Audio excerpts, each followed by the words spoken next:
Well, ladies and gentlemen, once again, welcome to this very special segment today at the Midday News. Well, it's good to be back and apologies for being awake. Well, we needed that bit of a short break, but here we are. Let's get back into it. Well, right now, there have been profound flaws that have been found in Queensland's ambulance and, of course, the forensic DNA services.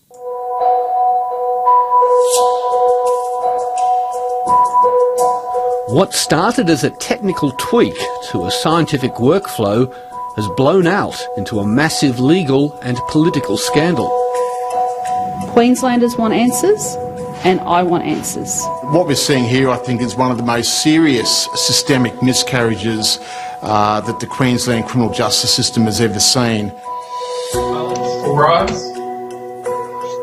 A commission of inquiry has been holding public hearings into why courts and arguably police were misled about the results of Queensland's DNA forensic testing.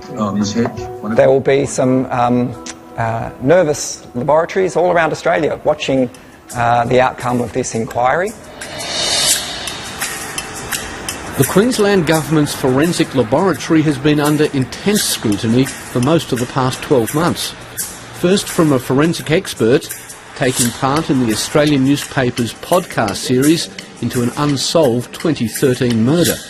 And what I've found is quite unbelievable. I've found errors all throughout the DNA profiling process. And later from the Queensland Police Service, which made its concerns public in a submission to a domestic violence task force. Nothing short of a full, open and rigorous commission of inquiry can restore confidence in DNA testing in this state. What's the point you're making here? The retired judge appointed to oversee this inquiry, Walter Sofronoff, handed down his interim report last month, and it was scathing. We fear that this initial report could just be the tip of the iceberg. The report found that in early 2018, the Queensland Forensic Laboratory, under increasing pressure to meet growing demand, made an important change to its testing process. It decided not to automatically carry out the additional steps required to process samples below a certain DNA threshold in major crime investigations. Nadia Bromley is the CEO of Women's Legal Services in Queensland and an advocate for victims of crime. Can you understand the motivation for bringing in these thresholds to begin with? Oh, absolutely. And I think there's a lot of well-meaning people trying to do their job well, and the intention was to improve the turnaround time. And you have to remember that forensic laboratories are operating in an environment of financial constraint. Dennis McNevin is a professor of forensic genetics at the University of Technology, Sydney. With these financial constraints and limited budgets, difficult decisions have to be made as to which samples are taken forward for further analysis. The problem was this got lost in translation. In some cases where it may have been possible to obtain a DNA profile with additional testing, the courts were simply told no DNA was detected or was insufficient for further processing. Statements the Queensland Commissioner found to be simply untrue. What was your reaction when you read that? Look, that was very troubling. I was very disturbed to hear that. I understand the position that Commissioner Sofronoff has taken, and I do see, from a victim's standpoint, that they may feel that they have been denied some justice. Furthermore, the testing thresholds being used in Queensland were the highest in Australia.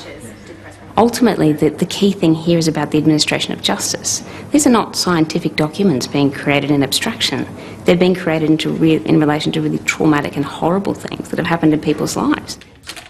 And there's things that happen to people's life, and of course the forensic testing is what determines a lot of which way the cases might go. So I think that is a very, very important, laborious as it may be, time-consuming as it may be, but that is something that really, really needs to be done right and correct. Doing things right and correct, well, lately Optus has been a lot in the news, and of course what an expensive exercise monetary-wise and, of course, image-wise as well. But right now, telcos, suffer from data breach. The latest one to get hit is Telstra. Telstra has become the latest telco to suffer from a data breach after thousands of staff members' personal data was made public. Reporter Manaz Nguri joins us now from Sydney. Manaz, good morning to you. So what can you tell us about the breach? Good morning, Michael. Yes, a Telstra spokesperson has said that up to 30,000 former and current Telstra employees have had their personal information, things like their name and their email address, exposed to the dark web last week. Now, a statement was released by Telstra. In that statement, they flagged that this doesn't mean that Telstra itself has been hacked. It's a third party that was offering rewards to their workers that had the data breach back in 2017. So they're really emphasising that this doesn't include customer information, and this is only being made available now to profit from the Optus data breach. Now, all of current employees and relevant authorities have been notified of this breach, and Telstra said that although the risk is very minimal to former employees, they'll be notified as well. Now, as we know, this comes after that huge Optus data breach which exposed the personal information of more than 10 million Australians. That even led to 1.2 million of them being contacted and being told that they had to take further action, things like changing their license number, their passport or their Medicare card. It even led to Optus conducting an independent review into the breach after they were criticised for their slow response. Now, Labor's Bill Shorten also spoke out about this. He called on Optus to be more forthcoming with information. He said information needs to be shared so that the hacker can be stopped and customers' information isn't compromised. And all of this has also led to calls for tighter restrictions to be put in place on how much information is collected from consumers, with a lot of people expressing concern and saying that they're worried that their details and their identity will be used to do things like create new bank accounts. Manaz Nguri in Sydney, thank you. There you go. What an exercise for people to go through, having to change all the details. Here we will battle on a day-to-day basis with a lot of passwords that we need to get changed. But this is the sign of times. Now, the personal data, a lot of personal data these days, people are very eager and willing to volunteer or give. Previously, they were all considered very, very sacred. No, don't give out these things, don't leave this out in public.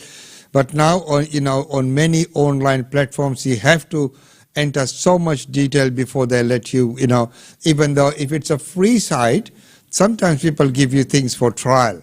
They say you try this out, try for free for 30 days or whatever, but they need your credit card details. They want for your credit card details, even for the initial period when you're not paying anything, and then you'll forget that you have put your credit card details here. Next thing you know, your credit card's being charged, and then you find out that you decided not to have that product. But that is the sign of times, as I mentioned. Well, right now, of course, with the interest rate, which we have seen go up by 25 basis points rather than 50 basis points, but even then, where are we heading? Are we headed into a recession? Let's hear from our treasurer. According to one economist, WA isn't bulletproof, but it is in a fortunate position. Not bulletproof because if the worst case scenarios eventuate, WA won't be immune. But if things play out the way they're expected to, our mining sector, which accounts for around a quarter of the state government's annual budget, becomes WA's lucky charm yet again. WA hasn't been too successful in diversifying the economy as a whole, but ironically, it's diversity within the mining sector that puts the state in a good position to weather any recession. A lot of this is driven by inflation, driven by energy prices. WA's got plenty of gas. But also on the other side of it, WA's also got lots of the minerals and components that, or rare earths and so on, that are needed for the renewables transition. So sort of whether the world sort of suddenly gets into a crisis and has to go back to gas, then WA's looking really good. If it keeps going down the renewable path, WA's looking pretty good. So yeah, we're in a very lucky situation. that's good news for the state's economy as a whole, helped along by a $6 billion surplus and comparatively low debt. For individuals, though, the WA Chamber of Commerce and Industry's latest consumer confidence survey tells a different story, with rising costs the biggest concern for nearly 3/4 of households and a record high 63% worried about interest rates. Not a surprise, given the average West Australian with a mortgage is paying an extra $643 a month compared to 6 months ago. It's a reminder that while the broader economy might be faring well, especially compared to elsewhere, that doesn't mean individual households aren't feeling the pressure. Well, of course, there is that pressure, but right now the pressure also comes from the interest rate hike, and the major banks said that they will be passing on the interest rate. Australian borrowers are facing bigger repayments after the major banks flagged they will pass on the Reserve Bank's latest interest rate rise in full. Senior business correspondent Peter Ryan joins us now from Sydney. Peter, g'day. So take us through the reaction from the banks. Well, Joe, the banks didn't waste much time at all. The Big Four all had their rate rises passed on in full by the close of business or early evening yesterday. So there wasn't that lag that we've had in previous rate rises. So the banks were capitalised on the smaller 1/4 percentage point increase rise to push that through, also providing a little bit of relief for people who have money in the bank, people who have deposits as well. But so really, you know, Joe, no surprise yesterday that the Reserve Bank rose rates, but also there was a little bit of a surprise that they came in for that softer and gentler 1/4 percentage point increase, which no doubt will be of some relief to some borrowers, but there's no doubt that there are going to be more rate rises to come, perhaps 2 or 3 more. And take us through the reaction on the share market. Why was that so positive? Well, basically the market had been expecting that supersized increase of 1/2 percentage point. Most market economists had been betting on that, and when it came in at the lower end of the scale at 1/4 percentage point, well, that was seen that the Reserve Bank was perhaps going to be easing off on these rate rises, which in the end make the cost of money higher. And so this was applauded on the share market that perhaps the Reserve Bank's strategy of aggressively raising rates might be over. And so it's quite remarkable seeing those gains on the share market right after 2:30 Eastern, as soon as that news came out. And we've seen that overnight as well on Wall Street. Wall Street, the main 3 indices ended at around about 3% higher. And there's no doubt that investors in the United States and other central bank watchers around the world would have been watching Australia's Reserve Bank in some of that language of taking a step back to see if some of those rate rises had been working. And so in the United States, there's been some softer than expected economic data on the jobs and manufacturing front, and this might be a sign that those big rate rises in the United States might be working, and that the US Federal Reserve might start to hold off on those big rate rises, because there are big concerns that the US might end up in a recession if the economy cools too quickly and those rate rises continue. And what does the Reserve Bank decision reflect on the state of the Australian economy? Well, on the one hand, Australia's economy is very strong. The jobless rate is very low. We've had strong GDP. Other indicators such as retail sales are very strong as well. That's the good news that creates the bad news that inflation is running hot and the Reserve Bank has to act. And Joe, in the statement yesterday from the Reserve Bank Governor Philip Lowe, they made it very clear that taming inflation remains the name of the game. They would know when they were meeting in the RBA boardroom yesterday that households and businesses are hurting from these higher rates, that the housing market is under a fair bit of pressure from the higher cost of money, but they have to pursue these interest rate rises, because by the end of the year, it's expected that inflation in Australia will probably be hitting close to 8%. And it's a long way from that 2 to 3% target band that the RBA needs to have it in. So it's a finely calibrated game to cool the economy while not slowing the economy too rapidly and forcing a recession. Okay, Peter Ryan there in Sydney. Well, of course, it is the vicious circle, as they say, you go one way and you can't just have it that way, because it will have effects and counter effects on other things as well. So it's a balancing act, as they reckon. Well, right now, residents are very angry over Adelaide Crow's headquarters building proposal. Community soccer grounds, trails for daily strolls. This is what residents of Theberton are worried they'll be locked out of. We have to lose access, because if people are going to train, if people are going to be here, if they're going to use it for car parking, all those things that they've suggested it's going to be an adjunct to the Oval, well, the residents aren't going to have access. After missing out on the Adelaide Aquatic Centre and the Burton Gasworks site, the Adelaide Crows have decided Theberton Oval is the best site for their new headquarters. But residents of Adelaide's inner west suburbs say they've been left out of the conversation. As a community, we're really concerned about what has been said, what hasn't been looked at, and what's proposed, because we don't know. That's the thing, we're in the dark. Mayor Michael Coxon says it's not a done deal yet. There will be no lease executed with the Adelaide Football Club until well into next year, and that will be after the master plan and after the second stage of consultation. So we're talking many months off from now. But it seems the Adelaide Crows think otherwise. In a milestone some 2 weeks ago, we finalised agreements with Sandful, our development partners Pellegra and the City of West Torrens. Residents say... Is it development? Is it in the right place? Is it in the right way? So residents always have that problem.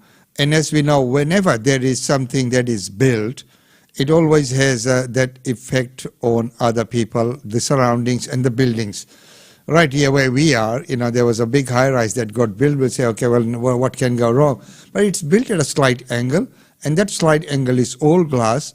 Now, into the areas of our building where we never got, direct sun, now we get a reflection of sunlight coming directly in. In the morning, it's just like, you've got the direct sun coming. So who would have thought that, a building that is just going there, normally a building is just going up. But these are the side effects that we have from time to time. Well, right now, it's time to go to our daily India report.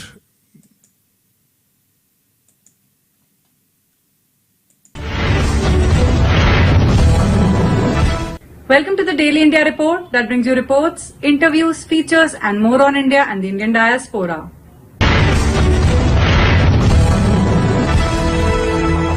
As yet another hallmark of growing indigenous defence manufacturing capability and capacity, the Indian Air Force made history as it inducted first indigenous light combat helicopter. India's first indigenous light combat helicopter capable of offensive operations in high altitude areas like Siachen Glacier and eastern Ladakh was inducted into the IAF on October 3rd. Indian Defence Minister Rajnath Singh flew a sortie in the helicopter, which is armed with 20mm turret guns, 70mm rocket systems and air-to-air missiles, after naming it Prachanda at in Rajasthan State's Jodhpur Air Base. Singh said, quote, "With its tremendous power and versatility, Prachanda will not only enhance IAF's combat capabilities but is also a big step towards self-reliance in defence production as envisioned by Prime Minister Modi." End quote. Chief of Defence Staff General Anil Chauhan and IAF Chief Air Chief Marshal V.R. Chaudhary, among other top officials, were present at the ceremony. Singh said the induction of LCH underlines the fact that just as the country trusts the IAF, the force equally trusts indigenous equipment. He cited examples of the homegrown Tejas fighters, Akash surface-to-air missile systems and Dhruv advanced light helicopters. 2 LCHs were even flight evaluated in eastern Ladakh in 2020 amidst the still continuing military confrontation with China there. The Cabinet Committee on Security had cleared the first contract for 15 LCHs at a cost of 3,887 crores, along with infrastructure sanctions worth 377 crores in March 2022. Hindustan Aeronautics has produced 8 of the 15 choppers till now, of which 4 have been inducted by IAF. The phased induction of these 5.8-ton choppers will boost the capabilities of the Army and IAF against enemy infantry troops, tanks, bunkers and UAVs in high altitude areas as well as in other terrains.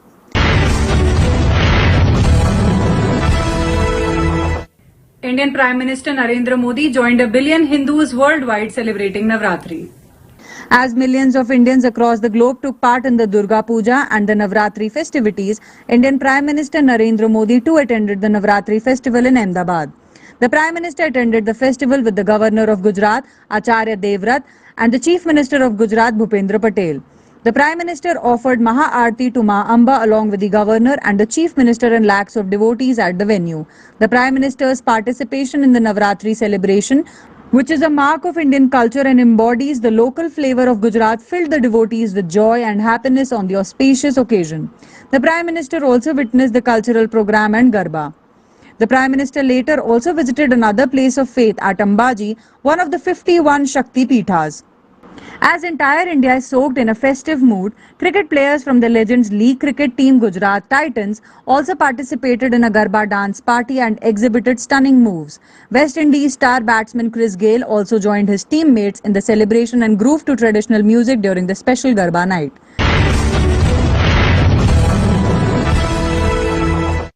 General elections are still 18 months away in 2024, but political temperatures are already rising. Telangana State Chief Minister K. Chandrasekhar Rao will reportedly announce a national political party on Dussehra. K. Chandrasekhar Rao is expected to announce the name of his national party on the occasion of the Dussehra festival on October 5th. Rao's party TRS will hold a meeting on Dussehra Day, October 5th at Telangana Bhavan in Delhi, according to an official release from K. Chandrasekhar Rao's office said on October 3rd. There are speculations that KCR may reveal the details of his approach to national politics after the meeting. It is also believed that a delegation of TRS party leaders will leave for Delhi to change the name of the party. It is also believed that KCR will be addressing a public gathering on October 9th in the national capital. TRS leader Sridhar Reddy said that the people of India were looking for a strong national platform as Prime Minister Narendra Modi-led NDA failed in all aspects of governance. KCR spoke about the national platforms and going to the national level.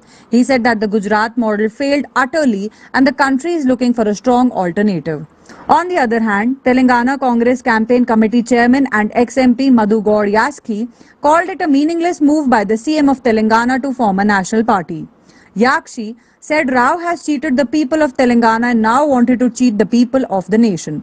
Yakshi said the KCR move was just a cover-up of his failures and a tactic to divert the money from the Delhi liquor scam of his family members. He also called it a move to divide the opposition for the benefit of the BJP party.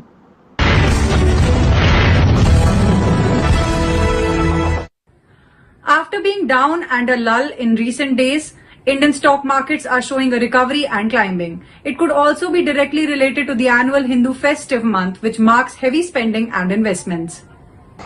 India's domestic equity market started the morning session in the green on October 4th, tracking positive global cues. The BSE Sensex gained over 600 points and the Nifty 50 opened above 17,100 levels.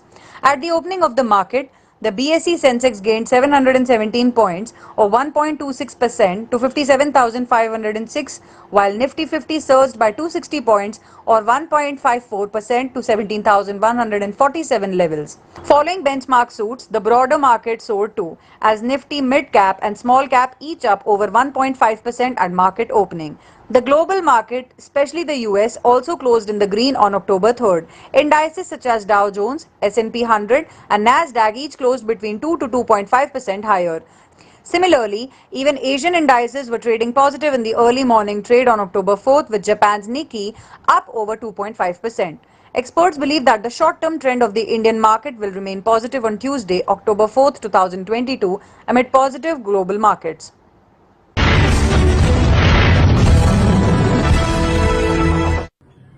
Heavy rainfall will continue in East and Northeast India over the next 3 to 4 days. The India Meteorological Department on October 4th said that intense spells of rain were expected in the northern states of Himachal Pradesh, Uttarakhand and Uttar Pradesh from October 5th for 2 to 3 days. Heavy rainfall was also expected in parts of East and Northeast India over the next 3 to 4 days. IMD said a low pressure area was over the west central Bay of Bengal and neighbouring areas and likely to move west-northwestwards toward the Andhra Pradesh coast in the next 2 days. A trough was running from the cyclonic circulation associated with the above low pressure area to Bangladesh at lower and middle tropospheric levels. Widespread light to moderate rainfall was expected in Odisha, West Bengal, Jharkhand, Bihar, Madhya Pradesh and Chhattisgarh states until October 7th. Isolated very heavy rainfall was also very likely in sub-Himalayan West Bengal, Sikkim and Odisha states on October 4th. Fairly widespread light to moderate rainfall and thunderstorm and lightning was very likely in Himachal Pradesh and Uttarakhand until October 7th.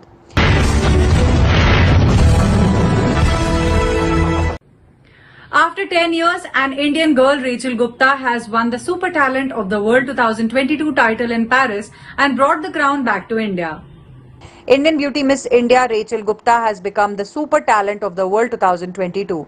The Punjabi girl won the title of Miss Super Talent of the World Paris 2022 jointly with Miss Poland Veronika Novak. The mega event was held at the Pavilion Cambon, Paris. Hollywood actor, model, producer Mauricio Amu crowned both the girls in front of an enthusiastic audience. The title was previously known as Miss Asia Pacific International. Zeenat Aman is the first Indian beauty who won this title in 1970. Now Rachel brings this crown to India.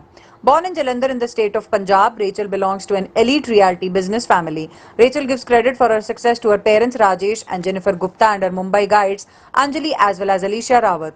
The class 12 student from Cambridge School knows multiple languages, viz. Hindi, English, Punjab, French, Spanish, etc.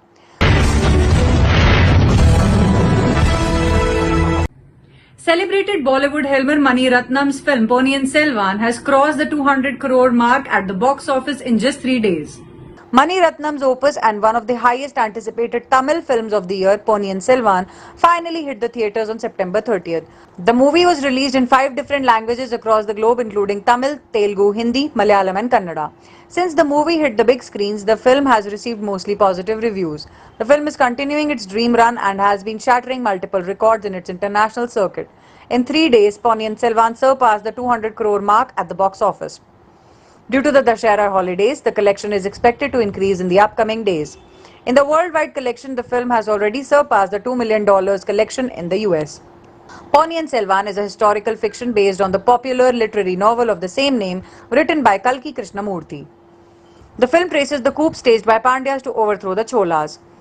Aishwarya Rai Bachchan, Chyan Vikram, Trisha, Jayam Ravi and Karti play lead roles while Prakash Raj, Jayaram Prabhu, Vikram Prabhu, Aishwarya Lakshmi and Sobita Dulipala are seen in supporting roles.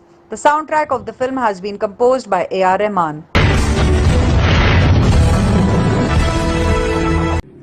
Bollywood has seen a new record with Hrithik and Saif Ali Khan's Vikram Veda releasing on a record 5,640 screens in 100 plus countries.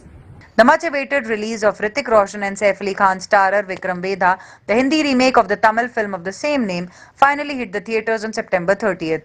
The action-packed film is one of the most anticipated remakes of the year. With the release of the film in more than 100 countries, details of the number of screens have emerged.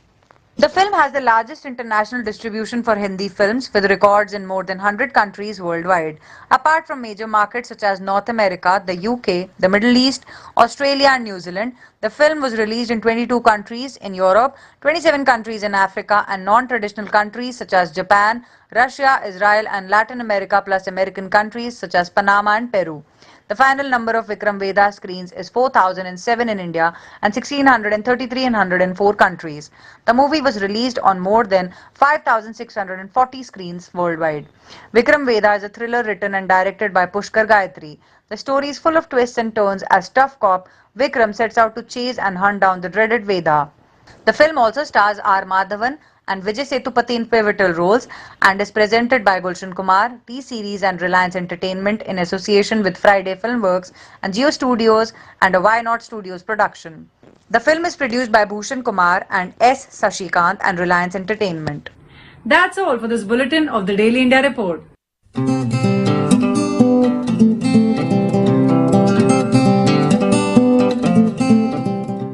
And thank you very much for that report. So, ladies and gentlemen, as I mentioned before, it's good to be back, and that's about all we have for you in today's midday segment. We'll try and be back at 9 a.m. from tomorrow.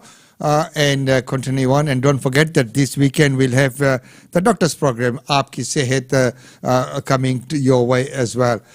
So we'll talk a little bit about the trip maybe in one of the shows later on once we have downloaded some clips which I would like to share with you all as this location that we went to, a little outer island in the Pacific nation of Fiji. It was a beautiful, beautiful location. So there we go. Until tomorrow, it's goodbye from us.